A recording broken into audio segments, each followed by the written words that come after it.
Hello, I'm Johnny and welcome to the Ginger Geek Show, where I like to talk all things Doctor Who, Marvel, Star Wars, but today I'm talking all about one man and one man only. Bond. James Bond. Yes, today, as the title suggests here, today I want to talk about the biggest mistakes in the James Bond franchise. Now, I just want to quickly say this is just simply a pathetic geek's opinion. This is not fact or anything. This is just simply my own opinions. I'd like to know, obviously, what your opinion on what I'm about to say here, so don't get too crazy. It's just simple opinion. There's not full-on hate happening in this video. It's just a simple, pathetic fan's opinion on mistakes I believe that's happened in the overall James Bond franchise. I also would like to quickly just add that, just in case if maybe how I worded the title, I don't know, I'm not 100%, I tried to figure out some way. This isn't like talking about like, oh, the character of James Bond in the actual movies. This is more about the production stuff and, you know, maybe music and the directors or stuff like that, casting for instance. That's the stuff I want to talk about today. The nitty gritty stuff is the stuff I more kind of enjoy and want to talk about. So, sit back, relax, and let's talk about the biggest mistakes in the James Bond franchise. Not adapting quicker to the action genre in the 80s. Now, if you're maybe, for some odd reason, a regular of this channel, you will know I'm a huge action genre fan, just in general. I love Stallone, Arnie, Chuck Norris, all the likes. That's the main hitters I really do enjoy of the 80s. Now, when you watch the James Bond franchise, there's moments, good example, Moonraker very much represents the kind of Star Wars of the time and how popular that was. Even to like modern day, Casino was obviously from Bourne and Skyfall. Well, people say Dark Knight. I don't really kind of see too much of that one personally. There's many moments in the franchise where they kind of go, oh, that's popular. People like that, we'll kind of you know, do a little bit of that kind of like tone. Now, but right, they kind of did do this with the action genre. When you get into the late 80s with Dalton, we definitely did get more of a kind of, okay, we're getting more kind of more serious action, especially with License to Kill. That is clearly a huge answer to how popular the action genre became during the 80s. But it should have happened sooner. When you look back on 1985, when you see the action movies that came out of that year, you know, you had Commando, Code of Silence, there was another Rambo movie, there was another Mad Max movie. The action genre of that type of, like, tone and style was huge.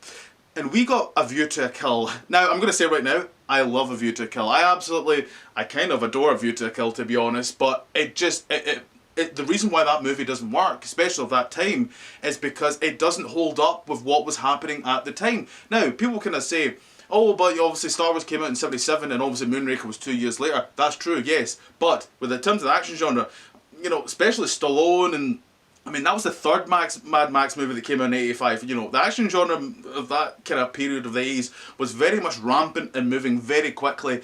And Bond was just going backwards and backwards. And when it got to Dalton, I think it was a little bit, it was very much too little too late, really. Not being confident in Dalton. Now, kind of rights continuing on with that kind of previous one I talked about there. This is something I've felt for quite some time, and I think a lot of people kind of do. Dalton should have started a little bit earlier, but not even just that. When you watch Living Daylights just feels like very much a kind of Roger Moore script, but with just Dalton thrown into it. And it's a bit of a shame, really, because Dalton's a damn fine, good actor. And when you watch him in the behind the scenes, he's so passionate about really wanting to make Bond, as I've kind of talked about, really much more harder and serious and fitting in also, I think, with the tone of what action genre was in the 80s.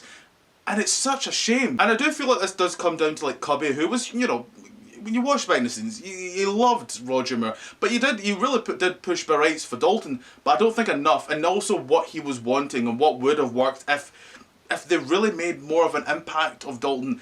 I don't mind Living Daylights, but it does feel like we don't know where we want to do right now. The tone kind of feels everywhere still with Living Daylights, and it's a bit of a shame, because there's a lot of good in Living Daylights, but there's also a lot that just doesn't fit whatsoever, like the cello scene, and you know, yeah, it's fun, don't get me wrong, but does it fit Dalton? Does Dalton really do the humour well? I mean, Christ, thank God that you know, they thought that was too far when they at least deleted the magic carpet scene. If you ever seen that in the deleted scenes, that's something else that feels such a hangover of the Roger Moore.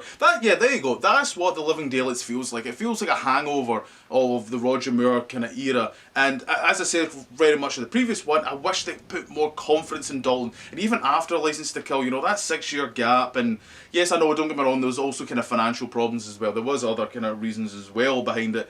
But I just think because of the lack of focus with that, and even License to Kill really, there was zero confidence in Dalton as Bond, and I think it's quite a shame. The Eric Serra score. Now I'm going to apologise if I kind of butchered his last name there, but many Bond fans, including myself, would probably put GoldenEye easily in the top 5 best Bond movies, and that's very much in my opinion. I still kind of feel to that. I adore the movie, everything is great about that movie.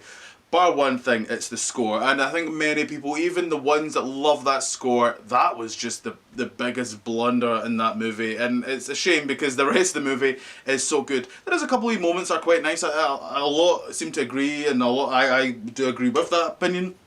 Is the kind of opening sequence has some nice bits where it's kind of like a male choir, and it's like a kind of haunting sound that does feel like you're in the end of the kind of Cold War, of kind of the feeling of nothingness almost is going on, and I do quite like that kind of bits. But the rest of it, you know, he doesn't try and do anything really with the Bond theme or anything, and it's just kind of nothing. And I think I'm not the biggest David Arnold scored. I think he overuses the Bond theme, if I'm personally honest, especially when you watch Tomorrow Never Dies, but he's a lot better than in this, and I wouldn't hate, you know, if they did like the 60th anniversary box set and they maybe did you know, David Arnold could maybe redo the score. That'd be kind of interesting, because Eric's score is easily one of the biggest mistakes in the music side of Bond. Making Roger Moore feel like Connery. Now, I love Sean Connery, and I love Roger Moore, but they're nothing alike of people. When you listen to him behind the scenes, Sean Connery is a very private man. He keeps himself to himself, while Roger Moore, you know, he would talk to anyone. He would be the life and soul of a party. But when you watch, it's not so bad in Live and Let Die, but very much so in The Man with the Golden Gun. There is a very uncomfortable scene where you know, he tackles one of the Bond women down, and it's they've said as well it's meant to kind of replicate kind of Connery, which I found so weird, because in Live and Let Die they were trying so hard to not make Roger feel like that. So it's weird why, and that's the problem with especially Man with the Golden Gun for some odd reason. Like, they were kind of going back on that and trying to figure out, oh, what is Moore's Bond? Just let Roger Moore be Roger Moore, and that kind of worked for a while, to be fair. But what didn't work was trying to force him to be like Connery. And even Roger himself said it, he's not, you know, Sean can use his kind of masculinity, I guess, to get through things, while Roger said himself he's just not that kind of guy. He would use his charm and, you know, and his humour to kind of get through life, and that worked out much better for the rest of the movies for him, but definitely doesn't work here. And there's some with Maud Adams, that's her name, Chris. I can't believe I've got Maud Adams' name. That's terrible. There's that scene. It's quite uncomfortable to watch. It doesn't feel like Roger Moore. If anything, it's probably Roger Moore's best acting, because it's definitely not Roger whatsoever coming across there. So yeah, there's that kind of stuff where I feel like that was always a big mistake that they did, because it doesn't make Roger feel like it's his Bond. It feels like, oh, they're trying to do a carbon copy of what was popular before him. The Brosnan Era. Now, someone that was born in 1992 now, the Brosnan Era was very much, it was my childhood, I won't lie, but there is also no lying that it's all a mess. Let's be kind of frank here, to be honest. I love GoldenEye. Anything after that does feel like we just don't know what to kind of do here. Tomorrow Never Dies just feels like just throwing action. Tomorrow Never Dies has to be one of the most hollow Bond movies there has like ever been. It's crazy. Just like, action is fantastic, don't get me wrong, but there's just nothing else behind that movie. Well, then you've got Walder's Not Enough. It's like the complete opposite. It's actually got a really great story. I love the villain, obviously, what they do that with Electra King. I think it's fantastic stuff there. You know, the first proper kind of really big female villain. I really love that stuff. And then Die Another Day happens, and it's just everything before, you know, kind of GoldenEye. It did feel like, right, they know what Bond is. They know what's going on here. And, you know, you can like Daniel Craig all you want, but they knew fine well what they were wanting to do with that reboot. And the Brosnan Era feels like that kind of bubble in time of just, we don't know what to do with Bond anymore in the 90s, and it feels like that. I don't know if it was a whole case of, oh, the Cold War is not on anymore, so because I remember that in the behind the scenes, but, I remember also in the behind the scenes it was saying there is still enemies to fight, and it's very much true, but there's still a haze of, World Is Not Enough is probably the best example of this, where, you have quite serious stuff of, Electra King. She was, kidnapped and tortured, and then obviously fell in love with a capture, which can happen, and they can, they have that sort of stuff, and then there's John Cleese, and like nothing is melging whatsoever, and there's a the downer of the day is the biggest fault for that, and why it just kind of collapses, and why they needed to reboot the franchise. God, it's when you do think about that, it's quite crazy and quite ashamed to think that they had to go to that, obviously, stage. It was that kind of bad. But as it says, I did grow up with it, and a lot of people kind of go, oh, when you grow up with something you have a special place in your heart, and it's like, yes, but I don't let nostalgia cloud my mind of when something is just shit.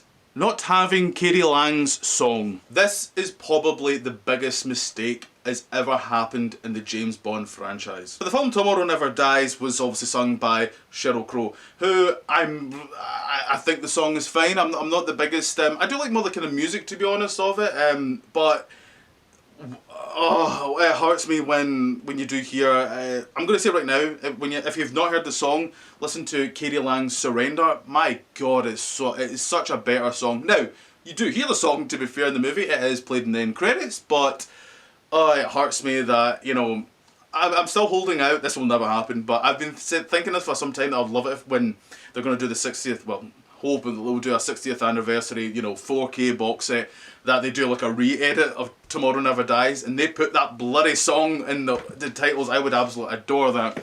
So a bit of history of why this never happened. So sadly in the 90s, we were still living in a time where, sadly, Katie Lang is a lesbian, and she was deemed not marketable, basically, and that's kind of what the gist of what was happening at that point, while Sheryl Crow was deemed more marketable, and that just stinks. And I hate, when you kind of read in the stuff on that, and I just don't like that whatsoever, to be honest, because she is a far better singer. It is a far better song. It fits better with the movie as well. There's actually music as well that fits with the actual score of David Arnold's score as well. It's just a shame, and as I says, it is the biggest mistake that ever happened in the James Bond franchise. Pushing Quantum with an unfinished script. Now, I'd like you to cast your minds back to 2008. What a beautiful time that was that year, wasn't it? You had a big, huge financial crash that affected so many around the world, and then you also had a huge writer's strike. What a fantastic time it was. You also, Quantum of Solace came out. Now, don't get me wrong, I understand that the writer's strike hugely affected the Quantum of Solace film. I understand that. And I get that they were at a stage where they spent so much money and they couldn't push it any further back and all that. Tell that to No Time to Die, how many times that happened for them, even before the pandemic. Yes, so Quantum of Solace was hugely affected by the writer's strike. It's felt it in the movie, you can feel it. Daniel Craig says himself, a lot of the time it was himself and Mark Foster was writing a lot of the scripts, and Daniel Craig says himself he's not a writer, so there was that kind of issue. I still don't know why Michael G. Wilson didn't push forward to do more writing with that one, which is weird to think, because he did do it back in the past, actually, come to think of it. But yes, my opinion is, though, push that movie. That movie should never have been made, frankly. If you're at a stage where, there must have been a stage when they were making that going, this is not working. And you feel that from the movie. It doesn't, I know some people don't particularly, I get it, don't particularly like Spectre. I do like Spectre because at least the Wisbeh writes a vision, and at least the Wisbeh writes a goal. You might not like that goal, but at least there was something there. Quantum of Solace is just kind of that just doesn't, it feels empty, it feels lost, and you get that feeling. And I do wish that they maybe just held it off, because look what happens, right? So you released that movie, yeah, it did good money-wise, but imagine if that was a Sky level movie good, you know what I mean? It would have made maybe even double the money, and it didn't, so there's that. In the future now, it's still tainted. People still kind of talk about Quantum of Solace as easily one of the worst to the bottom of their all-time favourite Bond movies. So what's the point then in the overall, schism? And it's a shame for Daniel as well, because he has such a kind of you know, great, bad, you know, well, I actually quite like Spectre to be fair, but, you know, the overall kind of Bond kind of concept of the fandom, you know, they feel very much it is that kind of rhythm. What's the goal of that then? Really, there isn't, you know. And I think they should have, at the end of the day, they should have just hold it off and just went, you know, right, this isn't working. Especially when it was 2 years, like that's quite a rush, you know. Especially even back in 2008, Christ, it was quite a, you know, that was quite a rush to get going now. And it's a shame because Quantum of Solace, the concept of all could have been a great idea, and it just isn't. The casting of George Lazenby. Now I get that many people seem to have fallen in love with On a Mad Secret Service in recent years. I still don't get why, but that's your own opinion. If you love that movie, that's up to yourself. I find it overlong, overindulgent, and it offers nothing to me much. I do like the third act. I think there's quite a lot of fun stuff in the third act, but God, you have to go through 2 hours of boredom, frankly, let's be honest, in that movie. It's just... George Lazenby, to me, is... There's just nothing there. When you see Sean and when you see Roger, there's that glint, there's that charm in their eyes. And George just... There's just nothing... I just get nothing from him whatsoever. And he's weird in behind the scenes as well. He comes across as like some of the ones I've seen, he comes across as like over, like cocky. And I don't think he like... Not saying he's earned that, but it's kind of like... It just feels like... I think you think you're bigger than you are in this kind of like, in this kind of franchise for some odd reason. Like I don't get this huge amount of love that he has. I'm still, you know, what people were thinking, let's be honest, like, what, 15 years ago when they were like, yeah, he is weak, and he is weak. That is just, I get nothing from him and his performance, and, you know, and I think he's like, I think he's like dubbed as well. It's like he goes on that he apparently did an English accent, but I don't think so. I think that is obviously dubbed a lot of it, and I just don't connect to him whatsoever as Bond. You know, especially in between, you know, Sean and Roger, who, you know, they're two of the greats, frankly, aren't they? And he just pales in comparison. And as I say, I just get nothing from him. I think he also really damaged the franchise as well when you really look at it. I think it took a while to really get people... When you look back on it at the time, I think it took a lot.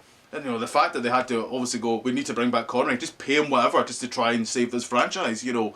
Yes, okay, the movie might be more liked, and I do like it a little bit better, I will admit, than I did when I was much younger, but, you know, when you look back on when it came out, you know, that damaged the franchise, and he was a big part of the reason, and... At the end of the day, George Lazenby just does nothing for me as Bond. So that's my list of the biggest mistakes in the James Bond franchise. There wasn't really a kind of top 10, or they're not in any form of order. It's just little opinions, that I had. So I'd like to know what you guys think. Please comment down below, tell me what you think. If you'd like to follow me on Instagram, it's thegingergeek92.